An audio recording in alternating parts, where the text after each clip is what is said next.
जय श्री राम। आज 14 जुलाई 2023 जो मेरी पत्नी ने नोट लिखे उनके ऊपर ये वीडियो मैं बना रहा हूँ।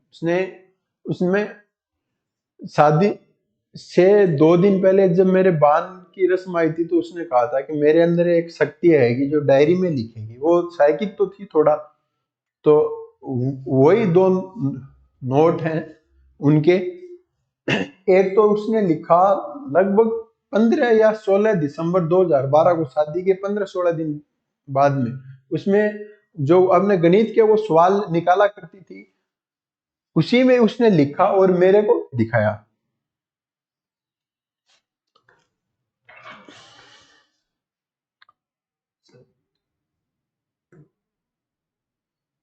उसी में उसने लिखा और मेरे को दिखाया। ये टेढ़ा लिखा है, हम दोनों का रिश्ता एक मजाक बनकर रह गया है। सुनील मुझसे प्यार नहीं करता, मैं जानती हूँ। मेरी मम्मी शादी में पैसे देती तो उसने मुझे डराने की कोशिश की। उसने शादी से पहले 3 महीने तक मुझे इनडायरेक्टली रेप केस की धमकी दी है। कि रेप के केस में ऐसा होता है, एक बार तो जेल जाना ही पड़ता है, नौकरी चली जाती है। मतलब वो मेरे को इनडायरेक्टली डराया करती थी। शादी के बाद में उसने मुझे दहेज को लेकर प्रताड़ित करना शुरू किया। अब आप देखना उसमें क्या क्या लिखा हुआ है। बाल सफेद और जड़ते हैं, आंख पहले लिखा खराब, फिर इसको काट के इसने किया कमजोर, मुंह स्मेल आती है, दांत गंदे और खराब, गर्दन दर्द रहता है, कमर दर्द दर्द रहता है, जुबान हकलाता है, पेट गैस रहती है, दिमाग गुस्सेल और मतलबी। भाई ये कौन सा तरीका है पति को डोमिनेट करने का? यह कौन सा तरीका है? लेकिन ये उसने आविष्कार इजाद किया था। अगर मुझे पसंद नहीं करती है तो इसका विकल्प है तलाक। तलाक दे दो भाई। जोर जबरदस्ती से तो किसी ने शादी की भी नहीं थी। अगर पति पसंद नहीं है तो तलाक दे दो। बीच में उसने राजेंद्र डागर का भी जिक्र किया था जब यह इस नोट को लेकर हमारी बात हुई। राजेंद्र डागर के साथ वो यह सरिता विहार पुलिस स्टेशन में पीएसआई था और एक किडनैपिंग के केस में अरेस्ट करने के लिए साथ गई थी वो। उसके बाद में उसने अकेले में होटल से पार्टी मांगना शुरू किया। उसका झुकाव उसकी तरफ था जुलाई 2012 से ही। अब यह नोट लिखा गया है 16 दिसंबर को और मिला है उसके जो गणित के सवाल निकाला करती थी उसके रजिस्टर में मिला है गुजरात में। उस समय भी मैंने पुलिस को कहा कि यह शादी के 15 दिन बाद में मेरे पास मेरे सामने ही लिखा हुआ है, इसको आप यह डाइंग डिक्लेरेशन नहीं है।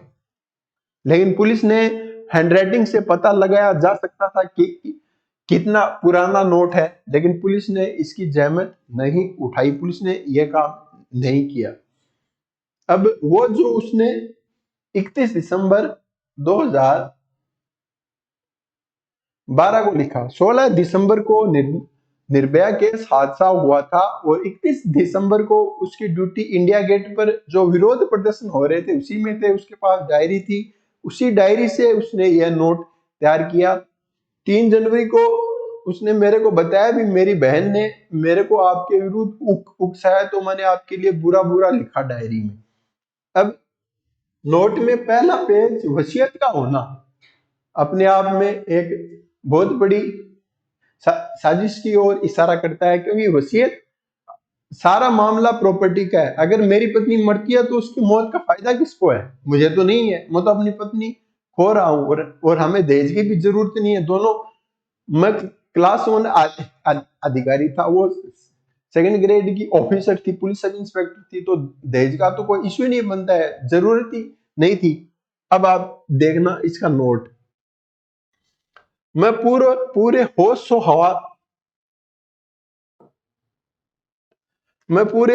हवास में उस दिन उसने ड्रिंक की थी। होश हवास में नहीं थी वो। उसकी मेरे पास कॉल रिकॉर्डिंग भी है 2 दिन की, जो मैं हाई कोर्ट में प्रोड्यूस करूंगा। किसी भी तरह की प्रॉपर्टी, चल या अचल का अधिकारी अपनी माँ और सिस्टर अलका को बनाती हूँ। इस वक्त मेरे पास कोई एफिडेविट नहीं है, अतः मेरा निवेदन इसी खाली पेज पर ही स्वीकारा जाए।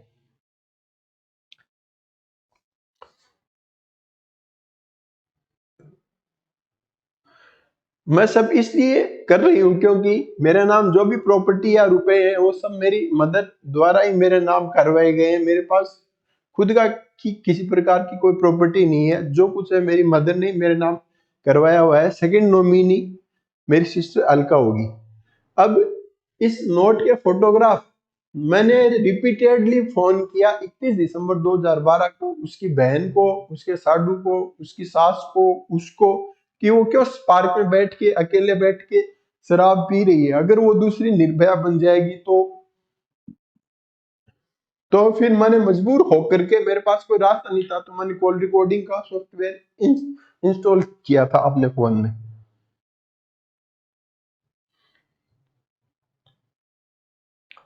मैं प्रीति कुमारी ढाका, प्रीति चौधरी 5267, सगाई सुनील कुमार के साथ 19 अप्रैल 2000 को हुई।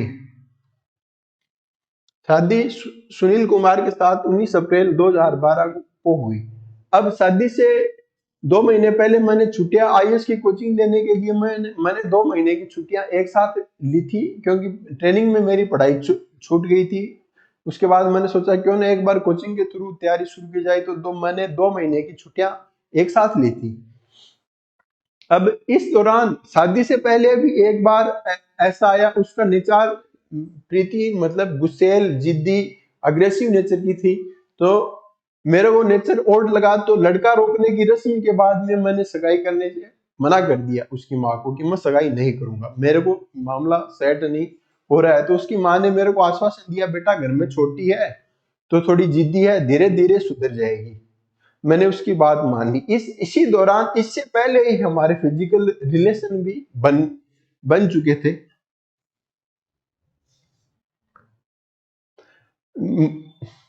सुनील कुमार ने मुझे जयपुर बुलाया और आईएएस की एग्जाम नहीं देने की धमकी दी। यह कोई धमकी होती है क्या? वो अपना खुद का आरएस का और आईएएस का एग्जाम देने के लिए 2 बार, मई और जून में 2 बार वो वहां गई है। आईएएस का एक एग्जाम नहीं दूंगा, गाली गलौज करने लगे। सगाई टूटने के डर से जयपुर चली गई, जहां पर मेरे पति ने होटल जितेंद्र इन में रखा। इसके बाद फिर आरएस की एग्जाम देने की, उसकी दोनों की खुद का एग्जाम का सेंटर जयपुर था। दोनों बार उसने अपनी खुद की परीक्षा दी है, ना कि मेरे बुलाने से आए वो यहाँ आई है। पुलिस ने क्या किया, यह चार्जशीट के साथ सबमिट नहीं किया, तो मैंने होटल का अटेंडेंस जो एंट्री रजिस्टर है उसकी आरटीआई उसकी कॉपी ले करके और कोर्ट में सबमिट की थी अपने सेल्फ डिफेंस में। 2-3 महीने इसके बाद, शादी से पहले 2-3 महीने पहले मेरे पति ने मुझसे कहा कि मुझे शादी में गाड़ी चाहिए, नहीं तो शादी नहीं करूंगा, तुम्हें पूरी दुनिया में बदनाम कर दूंगा। मेरे साथ जयपुर में होटल में रुकी हुई है, वहां जयपुर में होटल से निकलवाऊंगा। होटल का मेरे पति मेरे गांव के पास का ही था, वो सस्ते में कमरे दिलवाता था। मैंने गाड़ी देने से मना किया और बताया कि मेरी मदर थर्ड ग्रेड टीचर है। शादी से तक 6-7 बार हमारे साथ ऐसा हुआ कि हमारी सगाई टूटने की नौबत आई। ये मेरी मम्मी ने 5-6 लाख की गाड़ी तो दे ही सकती है, मैंने मना किया तो गालियां निकालने लगे और कहा कि मेरे हर एक फ्रेंड को शादी में गाड़ी और प्लॉट मिला हुआ, मुझे भी चाहिए। नहीं दिया तो शादी में जो सामान लूंगा वो भी बढ़िया होना चाहिए। अगर नहीं दोगे तो तुम्हारी सारी बदनामी कर दूंगा, तुम्हें कहीं मुंह दिखाने लायक नहीं छोड़ूंगा, तेरी फैमिली। मैंने कहा ठीक है, अगर शादी मत नहीं करनी है तो मत करो, मेरी मम्मी के पास इतने रुपए नहीं है।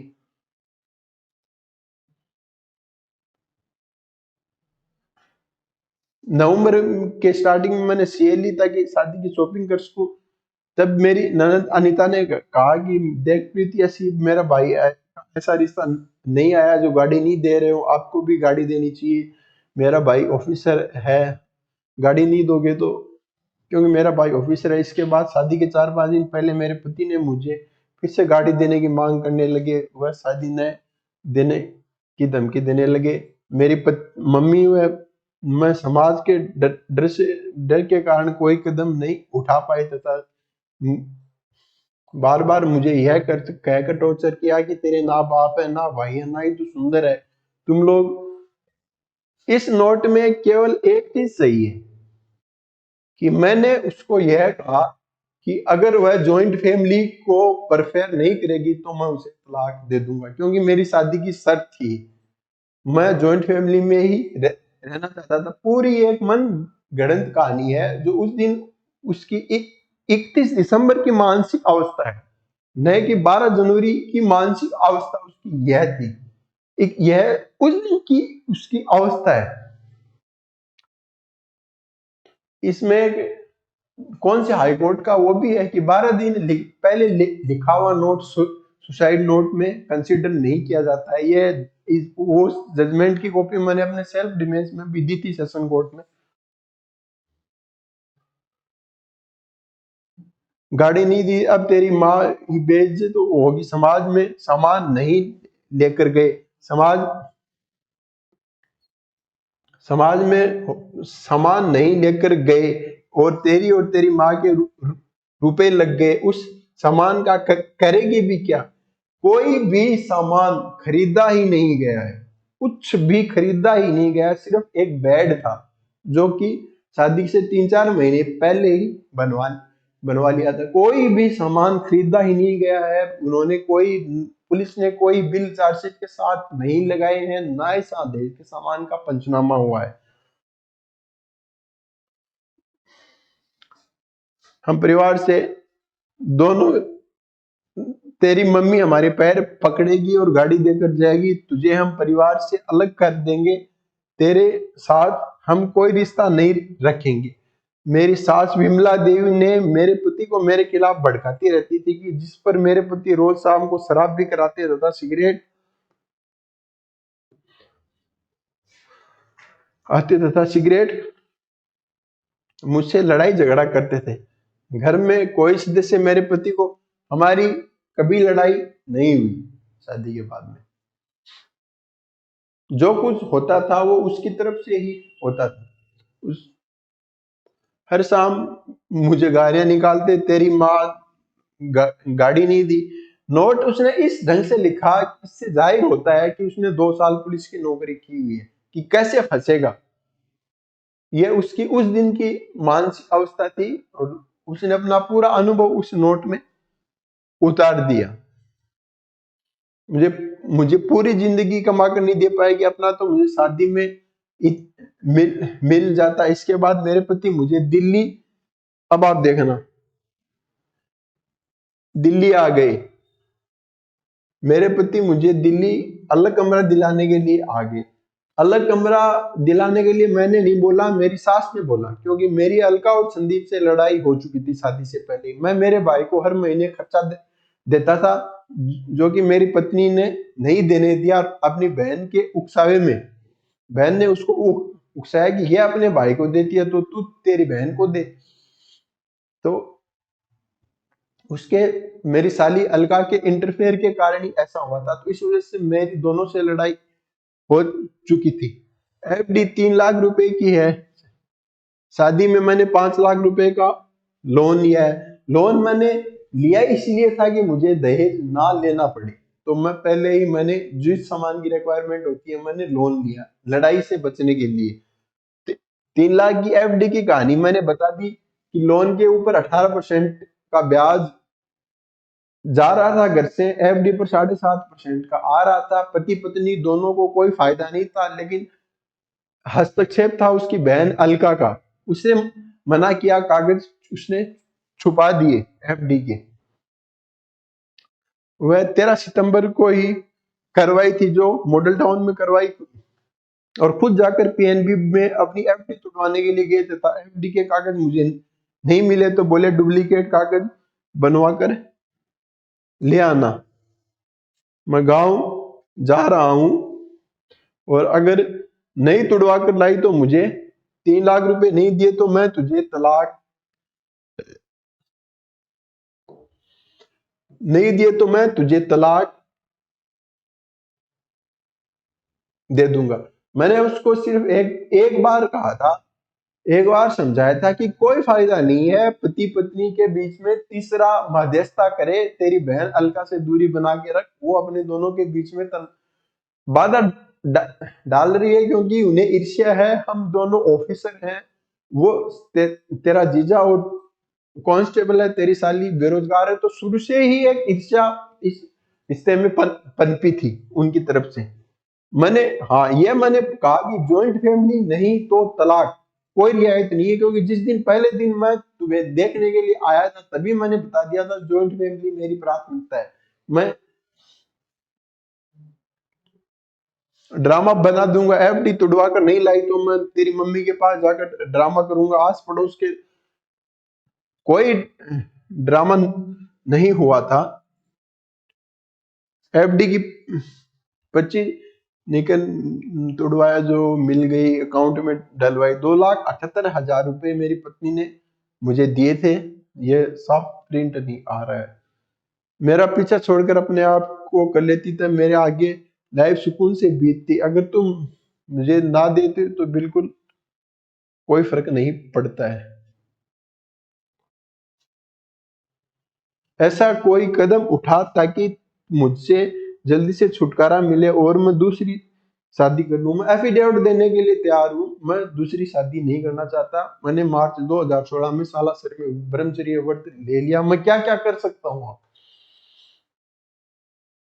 किसी तरह के रुपए नहीं देने पड़ेंगे, पर तू कायर और बेगैरत है। इसके बाद डंकी। अब इन लोगों ने क्या किया, उसकी डायरी ही गायब कर दी। सिर्फ ये 7 नोट की एक कहानी बनाई कि मेरी बड़ी बेटी ने फोटोग्राफ ले लिए, डायरी इन लोगों ने गायब कर दी। अब उसने फोटोग्राफ वो कोर्ट में बोल के आई है कि सुसाइड से पहले लिए हैं। मेरी पत्नी की मौत का फायदा किसको होगा? मेरी साली को होगा, क्योंकि उसके कोई भाई नहीं था, तो उसकी सारी प्रॉपर्टी उसको मिलेगी। यह नोट है हाई कोर्ट का, जो मैंने आपको बता ही दिया। एक हाई कोर्ट का जजमेंट आया हुआ है कि 12 दिन पहले लिखा हुआ डाइंग डिक्लेरेशन नहीं है। मौत की वजह उसकी क्या थी? उसने मुझे एटीएम में भेजा। शादी 11 12 जनवरी 2013 को उसने सुसाइड किया। 11 जनवरी को उसने रात को ही मेरे को बता दिया था कि अब वह वहां नहीं जाएगी। उसने इन नोट के बारे में एक बार मुझे भी बताया वहां कि मैंने आपके लिए बुरा बुरा लिखा। मैंने आंखें मिलाई उससे, तो उसने नजरें झुका ली।